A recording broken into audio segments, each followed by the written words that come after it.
Monları yolu. Çıkardığımız oralı. Hayır istemiyor Ayşe abla. Ne için?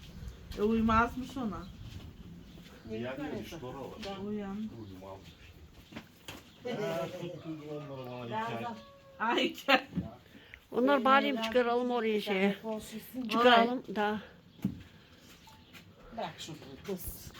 Olmaya da olsa şey Hadi yaparsın. ben çıkarayım Pim, seni pim, Ayşe pim. abla. Ne teslimam? Senin ellerine de orada.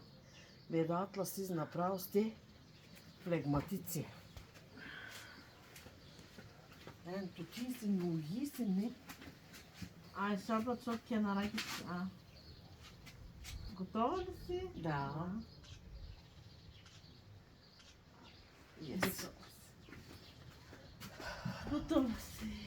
Çok güzel fistan. Ay şu Yerim çok mi? şeyler verdim bana yazın ne Yok yapacağız? bir şey. Ben bunu Sağlıktan ne zaman sağsın. giyeceğim? Ama rahat mısın? Можно дишать? Çalışmadı mı? Ha? Az sigar şu otslavna. Да. Ben Два дена de ако не şey едеш, gideceğim şey ben onu yapacağım.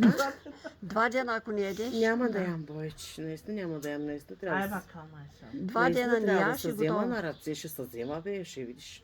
Само мляко и куркума. Yine konuştunuz mu? Ne diyor? Onlar sınıfça bıraktırmışlar. Metin 8